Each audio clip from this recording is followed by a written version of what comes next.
Welcome back. I'm Emily at Emily's podcast, Tribute to All Little Angels, Part 3, Episode 6 of Refresh Our Memory. It's a calm morning on the day of November 28, 2021. I didn't want to get out of bed. I just lay here thinking. It seems I think all the time. I think and cry is all I seem to do. But I thought, I need to email the reporter a message this morning. And I was thinking I could write, please don't give up on me. There's so much more to the story. I thought I could send the picture of the 2 days after the cemetery is flooded, the picture of a year later at Easter, then the picture of the same year of Halloween. There was no tree where they claim they cut one down, supposedly the South Tree. And at Easter of 2016, there is no tree where they claim they cut down a tree. And at Halloween the same year, just months later, there is no tree there either. But now there is a dirt pile to their claims of cutting down the South Tree. I could also send the picture of November 21st, 2019. There are no lines on either side of the headstones, Megan's headstone and the rock headstone. But then on November 22nd, 2019, there are lines, 4 days before they are to dig Megan's headstone. This is the same time there were two men working at the east-west street, widening the corner east of Megan. There are pictures of those men and the long pole in the grass and a piece of machinery. I could also send the pictures of the cut marks around the rock headstone. 10:27 a.m. Jen, my niece, called. We talked for a little bit about different things. Then I told her my plan of sending the reporter more of the story. Jen said, yes, send it. I said, because he only has the end part of the story, the overlay picture. I need to tell him more. Jen said, yes, you need to tell it all. So I thought, I will. I wished her a good day, and we hung up. As the morning moved on, I thought and thought of how to write the message to this reporter. I have a couple of ideas, but I don't want to overload him. But I feel I need to do this. I will work on it this evening and send it tomorrow. November 29th, 2021. I was woken up early this morning with a beeping noise of a truck backing up. I looked out and my neighbor is having roofing supplies delivered. I laid back down listening to the background noise. 9:20 a.m. I called Patty to get an idea of how to start the message, or at least share with her what I'm planning to do. Patty couldn't talk at this time, but said she would call me back. At 9:50 a.m. Patty called. When I told her my idea, she gave me another idea. Actually, two ideas that really needs to be added to the message. We talked a little longer and let each other go. And thank you, Patty, for everything. A little later, Madison and I went to a small town outside of the city to pick up some items for Madison's graduation party. On my drive over and back, I kept thinking, how can I start this message? It's like my mind goes blank. We made it home, and after Madison left for the nail salon, I sat down to write the message. At 2:04 p.m., I start writing. When I was finished, it is 2:22 p.m. I looked at the clock and thought, oh, babies, I'm not giving up. I reread the message and had 4 pictures to send also. 2:25 p.m. I called Patty. We talked for about 45 minutes after she was done telling me about her day. I said, I wrote the message. can I read it to you? And of course she said yes. And I read it. And at the end of it, I choked up and I was crying, asking emotionally, why is no one listening? Why are they ignoring it? Patty said, that message sounds really good. It really did. I said, it's not that long, but it points out three of the major parts of this story. But there's more. Patty said, yes, and then asked for some advice. I said, I did add at the end of the message, I asked, can you point me in the right direction? The message was sent at 3:01 p.m. After Patty and I talked about it and then hung up, I messaged Madison to double check that the message was sent. 3:26 p.m. Madison wrote yes. At 3:01 p.m. I wrote yes. It was sent. Thank you. And as I'm getting done, I pray to God this works. I just feel I need to get some more of the story to this man. Yesterday morning, I had a sense to send this message, and I did. And I waited a few hours and went to run a couple errands.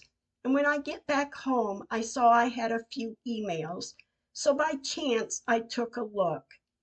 At 6 p.m., the reporter sent a reply.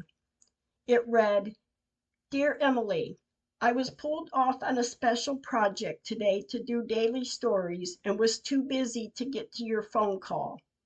I'll go to work on it in the morning. And at this time, my heart is dancing when I read this. I'm really happy, and I'm telling God, thank you. Thank you, God, for this man and right now. I feel as though so much has been taken off of me. My gosh, this could be the beginning to the ending. Help it to be. 7:08 p.m. I sent Patty a message. I wrote, he replied, thank God. He's still helping, and my heart is so happy. 7:31 p.m. I sent Jen a message saying, I received a reply. He's helping. He's not given up. Jen wrote, that is awesome. I wrote, yes. December 1st, 2021. This morning, for some reason, seems a little easier to get through. I tried this afternoon to keep my mind busy with good thoughts and laughs. At 12:27 p.m., I pull into the cemetery. As I passed Megan's area from across the cemetery, I look over to see if her flowers are still here. They were.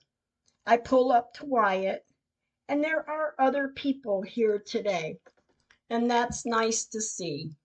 We sat with Wyatt for a little bit and then drove slowly to the back of the cemetery, just checking on others' headstones. It didn't look like anything, so I drove around to visit Megan.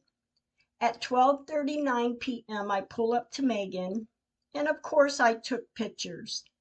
I visited with her, and I took a few more pictures. I just have to. When we were done, we ran a couple errands and went home. Madison is getting ready for work, and thank you, Madison, for going to the cemetery with me. When Madison left, I cleaned. Well, I did for a little while, and I felt I needed to get out of the house. Sometimes when I feel like that, I know I need to, or my anxiety and stress level will skyrocket, and I can't stand that feeling. At 10:37 p.m., Carla called. She's getting home from work and wants to check in. She asked, Did you hear any more from the reporter? I said, Not since Monday evening. He said he would work on it, and at least he's in touch. He's staying in touch. Carla agreed.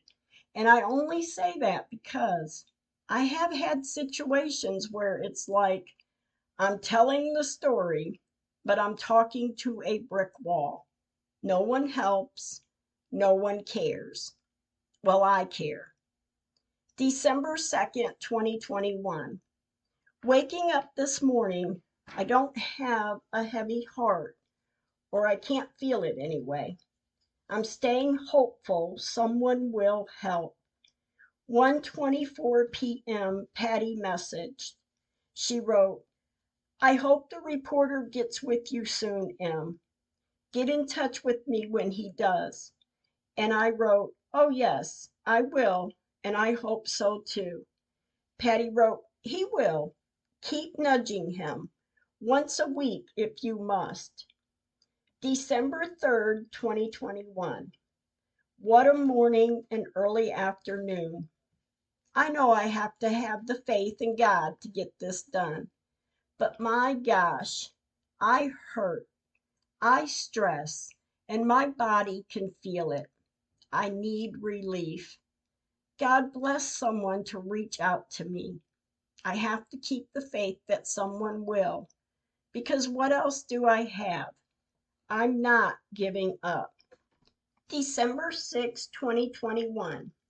8:33 a.m. My phone rings. It's Patty. I answer the phone to talk to her, and we talked about the message I sent to the reporter. She said, I think it's a great idea. We got to keep sending. He will help you. I said, oh, I hope so. I said, but if he lags, I will send it to the states outside of Oklahoma, 1,000 miles or less. I will send it to all of the news stations if I have to. I will scream it from the tallest of buildings. Patty said, no, believe me, Em, he will tell you if he wasn't going to help you. I said, I think so too. And he's still reaching out, so he must be going to do what he can. Patty and I didn't talk long and hung up. 9:36 a.m. My brother John called. He talks at times like he communicates with heaven. And at times, I believe now, I do too. A lot of us do, whether people want to talk about it or not. But just know if you do, it's not crazy. And for anyone that does, knows it's real. But anyway, he told me he was talking to our brother Bill.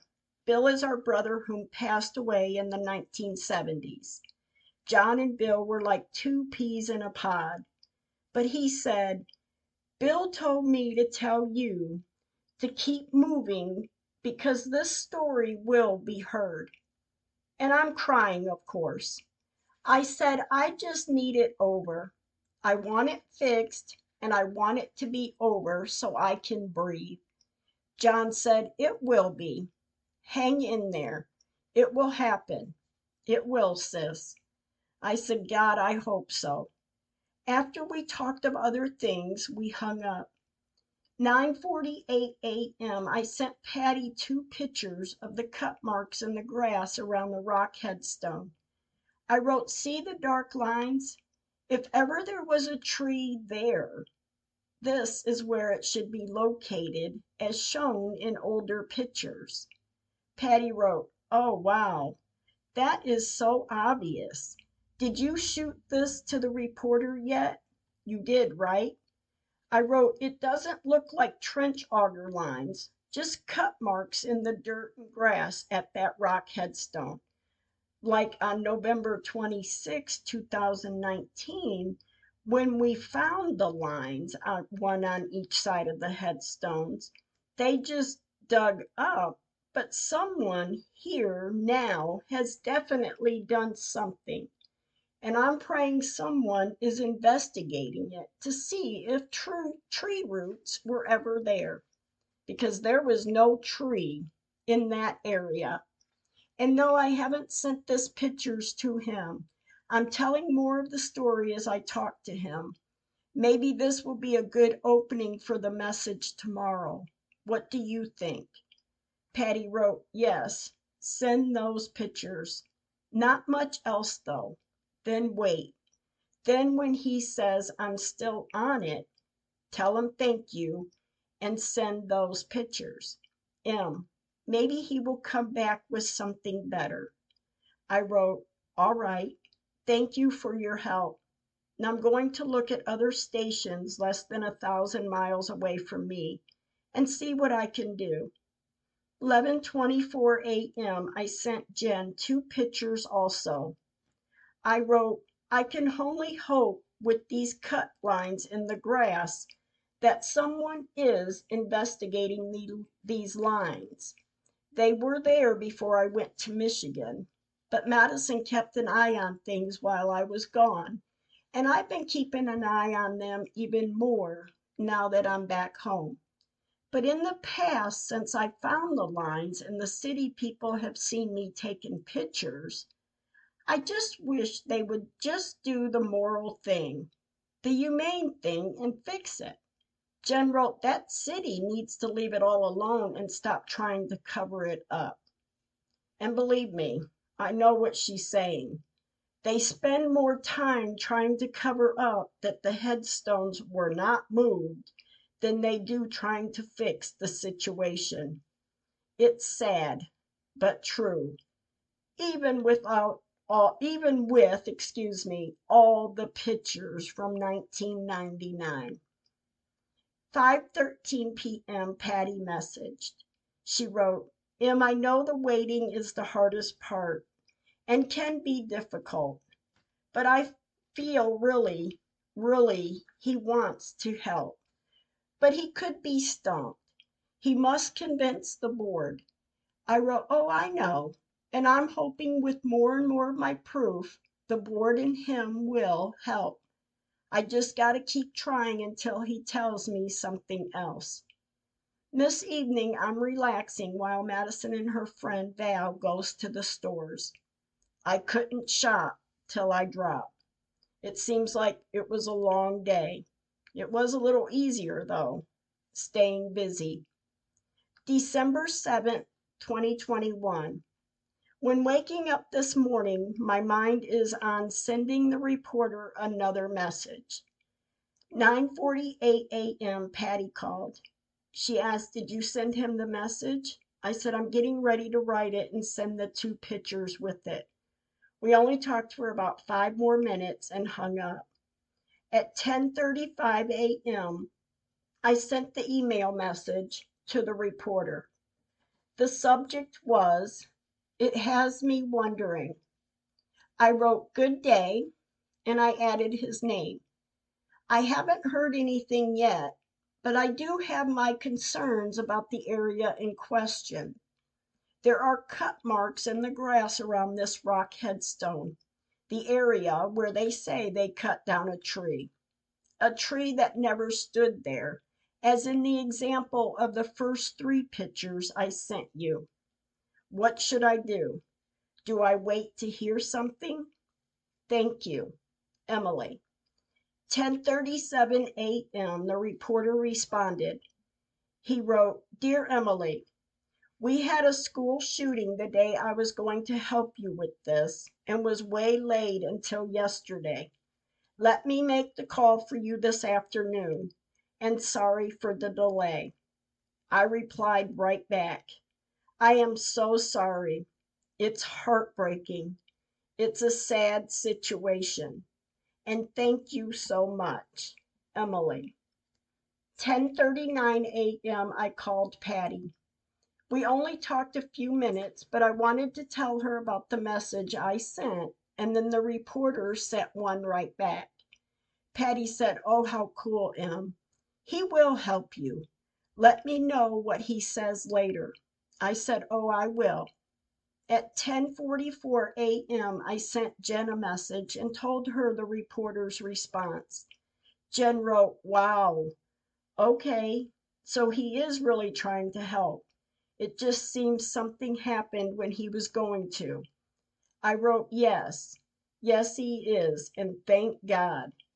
Jen wrote, "At least he's keeping in touch with you, letting you know what is going on." I wrote, "Yes, and that right now means more than anything because, well, the rest of them only heard a piece of the story and pushed it aside. But when and if this comes together, will you be able to come here?" Jen wrote, I can try and figure it out. I wrote, all right, let me know. Jen wrote, I would have to figure out a way to rent a car.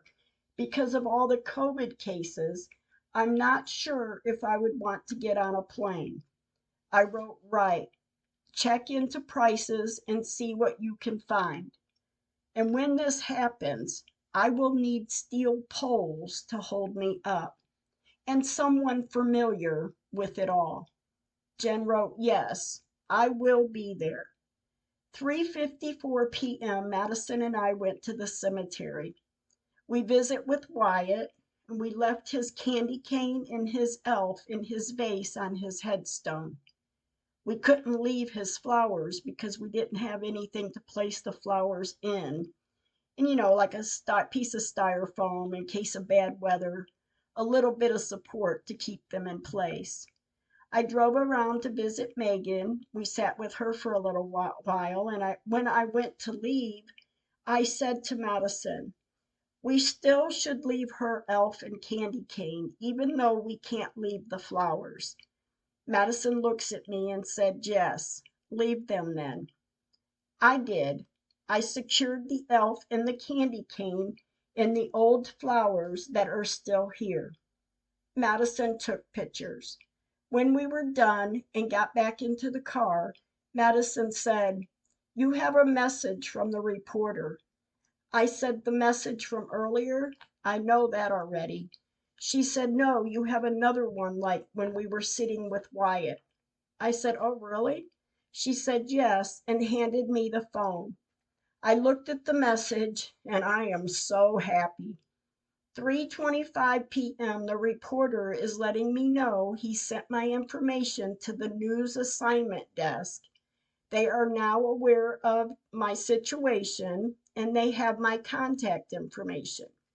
And he said he could not promise they will do the story, but he certainly wanted to help with my problem. And please let him know if it works out for us. I sent him a message right back.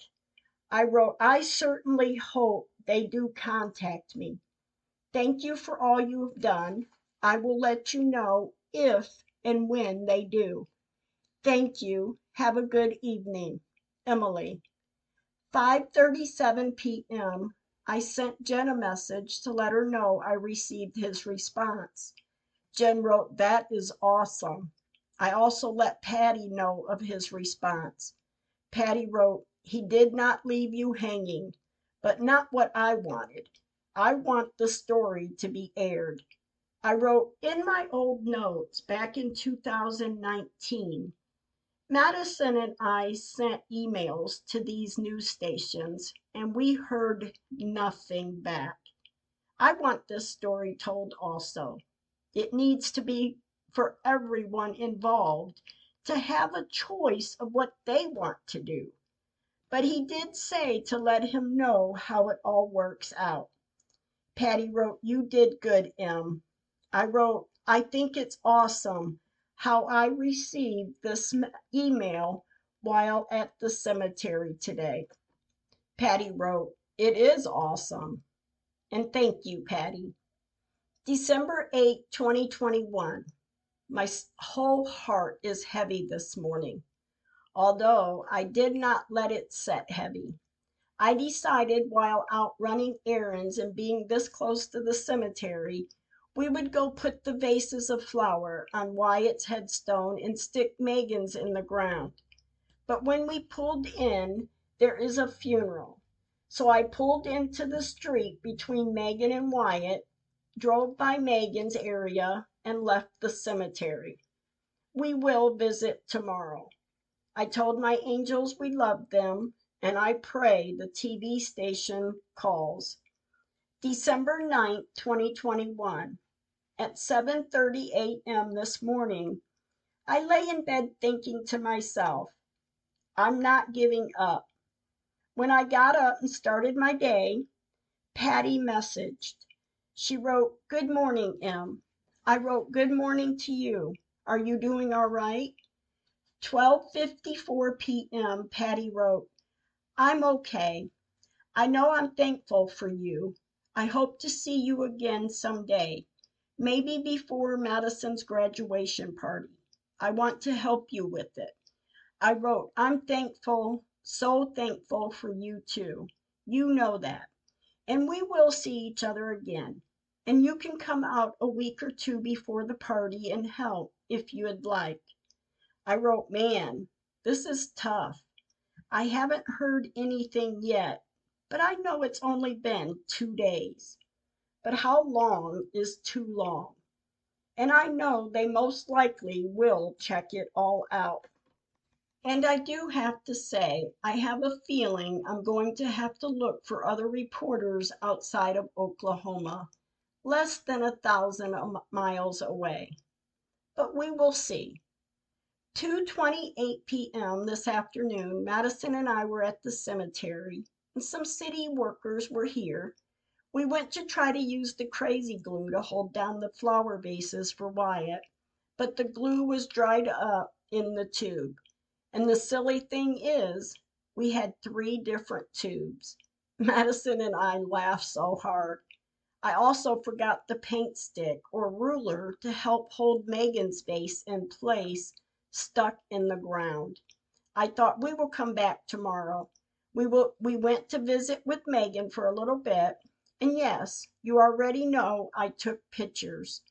And I'm hoping the news stations call or emails me. After I got home, Madison got ready for work, and I typed the day's notes in the timeline. I get so darn emotional, but I know I have to. I have to keep going, and I will. Thank you for listening. Stay kind with your words.